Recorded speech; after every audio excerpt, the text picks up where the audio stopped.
All right, guys, so today we're in the Industry Threadworks warehouse. This is our fulfillment area as we keep all our inventory, all our product for all the brands we work with, and then also the shipping area back there. But what I want to talk to you guys today is about the 7 key things that every brand needs to grow and scale. Now, I always approach it, these are the mechanics of it. This is what needs to go on behind the scenes. And all these pieces are like cogs in a wheel, and they all fit together.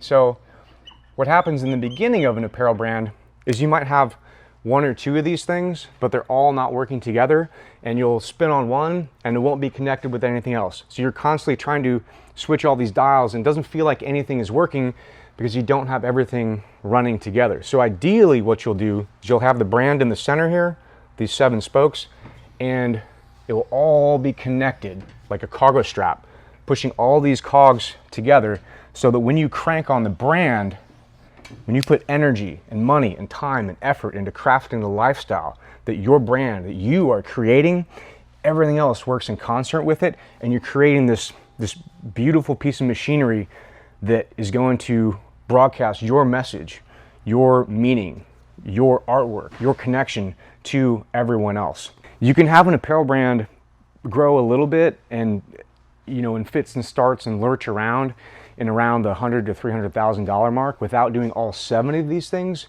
But to really scale a brand to $1 million, $4 million, $10 million and beyond, it's really going to take all 7 of these things combined. So here's what they are.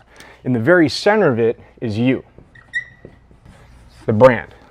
This is you. Everything centers around you. You are the sun in your universe. So the key thing for this is product. Now, the product itself, it doesn't have to be super fancy. It doesn't have to be super cheap. Really what it has to do is it has to match the market that you're going for. Because you don't want to overshoot. If you have a blue collar brand, they're not going to like a shirt like this because it's too thin. If you have a high-end brand and you give them a really heavyweight cotton tee that's scratchy, they're not going to like it because it doesn't match what their ideal of quality is. So that's why it's important that your product has to deliver on the promises that your brand makes. Next part of that is fulfillment. Now what this basically means is that you have to deliver your product to your customer in a timely fashion. Now ideally, because Amazon Prime has trained all your customers now to expect things within a couple hours, ideally you'll be shipping out either same day or within 24 hours depending on when your customer places their order. Realistically, when you're a small brand and you're not dedicated 100% of your time to actually shipping orders out, what I recommend is guys ship out Monday, Wednesday, and Friday and just stack orders on those days so you don't have to do it every day and you're not delaying orders for your customer base at an extreme length of time. But ultimately what here is really you're just trying to not piss off your customers and also have a packaging that fits what their expectations of the brand are. So for instance, we ship out stuff for industry. It comes in these boxes.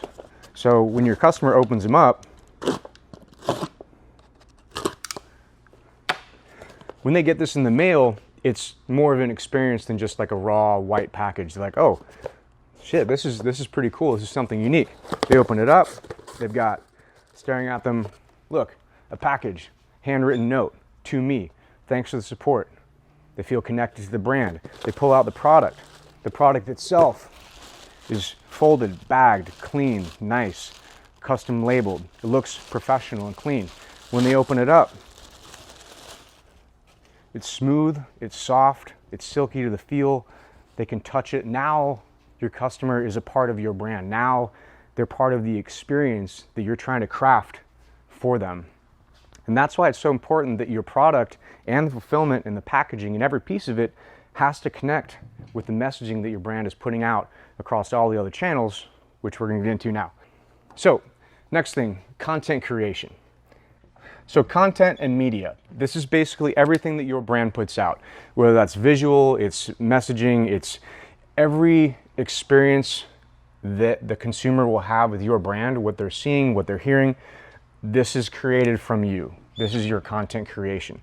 Now, where you put it goes into the next piece of it. So social media. So on here, this is basically where we live now. So obviously you need a website. Everybody knows that. It's not even addressing the website. But you really do need a social media presence. You don't have to go across all platforms, but you do have to be on the relevant ones. Facebook for sure. Definitely Instagram if you're an apparel brand. You can go on TikTok and some of the other ones.